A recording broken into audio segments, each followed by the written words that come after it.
enfin la dernière partie de ce roman, qui s'appelle un livre de tout et de rien.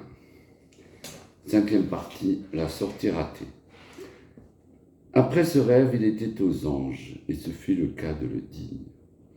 Il se sentait tellement femme et tellement en amour avec le monde entier, qu'il se dit que ce rêve n'était pas un hasard, était prémonitoire, et une indication comme quoi sa vie était belle et bien remplie, et qu'il pouvait donc envisager de se diriger vers la fin. Il voulut faire son dernier tour de piste, et toutes ces personnes qu'il venait de rencontrer lui chantaient la même musique. « Reste encore près de nous, tu es drôle et attachant, et avec toi on ne s'ennuie jamais. S'il te plaît, ne pars pas de suite, nous voulons encore te rendre heureux. » Il fut pris d'une envie soudaine de tout ranger autour de lui. Ses nombreuses partitions qui tria par instruments, piano, orgue, saxophone, clarinette, mandoline, accordéon et bien d'autres encore. Ses chers instruments de musique. Il nettoya soigneusement la terrasse au Karcher, tondit la pelouse d'une manière impeccable et mit la dernière main à son roman et il l'expédia à son éditeur. Puis il s'installa confortablement dans son canapé et prit un de ses livres et il s'assoupit après avoir achevé le dernier chapitre. Et il se surprit encore de passer sa vie entière en revue et s'attarda plus particulièrement sur toutes ces belles personnes qu'il a pu rencontrer. Il s'éveilla en sursaut et se retrouva devant une grande porte. Il ne savait pas où il était. Il actionna le mécanisme et la porte s'ouvrit sur un drôle de personnage. Et il se demandait qui cela pouvait bien être. En voulant prendre la parole, celui-ci lui dit « Ah, c'est toi, on m'avait prévenu que tu arriverais aujourd'hui. Alors, qu'as-tu fait de la vie qui t'a été donnée en février 1955 ?» Il ne comprenait pas le sens de la question, mais répondit « Oh, bien des choses. J'ai fondé une famille. J'ai aimé sincèrement ma femme, mes enfants et tous les miens. J'ai des tas d'amis et l'entreprise que j'ai fondée existe toujours et est florissante.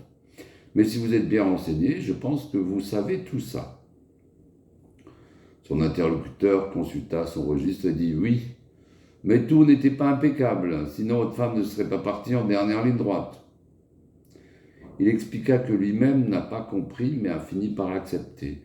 Et il lui semble que dans toutes les situations de la vie, il a toujours essayé de faire de son mieux et a cherché à rendre les autres heureux et à l'être en retour. Il se disait qu'il l'était en ce moment, et que jamais il ne pourrait être plus heureux que là, avec cette sensation de plénitude qui s'était installée subitement dans sa vie, sans crier gare, et partir maintenant ne le rendait pas nostalgique. Sa maman venait de partir, et elle n'en saurait donc rien, sauf s'il venait lui faire la surprise et un coucou, en lui disant « Coucou, c'est moi !» Et tous les deux, ils éclateraient de rire et ils verraient papa rappliquer.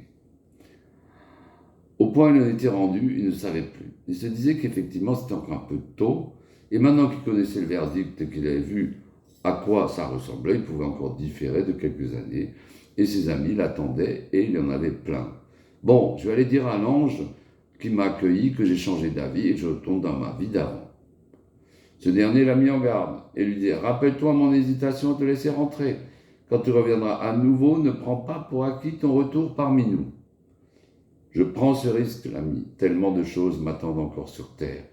Et je prends ce tien qui vaut mieux que 2, tu l'auras. » Et pour commencer, il remonta dans son plat pays. Sauf qu'à présent, il n'avait plus une once de tristesse qui l'habitait. Et vite, il alla frapper à l'huis de la maisonnette de Maria, qui lui ouvrit avec un grand sourire radieux, et elle lui dit que dans un songe, elle avait vu qu'il reviendrait. Et à présent, voilà que tu es déjà là. Entre, mon chéri, tu es à présent chez toi. Et ils tombèrent dans les bras l'un de l'autre, et leur très belle histoire put enfin commencer. Fin. Postlude. À ce stade, il repense au début du roman et se dit que ce livre de rien,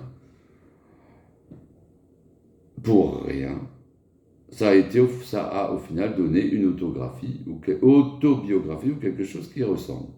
Et il se dit qu'effectivement, lorsque la fin sera là, sa vie entière ne ressemblerait bientôt plus à rien, car si quelque chose est avéré en ce bas monde, c'est que nous retournerons en poussière. Et une poussière de plus ou de moins, dans le vaste univers, ne va pas changer grand-chose. Donc, c'est plutôt rien. Mais on a aussi coutume à dire que chaque grain de sable d'une plage est important et fait partie d'un tout bien orchestré. Donc lui, cette poussière de rien est importante, et pour lui, et pour tous ceux qu'il a aimés et qui l'ont aimé. Ça s'apparente à un tout. Merci mes amis, merci d'avoir écouté jusqu'au bout cette histoire, ce roman. Vous me direz ce que vous en pensez. Pour tout ou rien. Moi, j'ai adoré. Et j'ai surtout adoré le processus de création. Parce qu'en fait, je suis parti vraiment sans savoir ce que j'allais faire.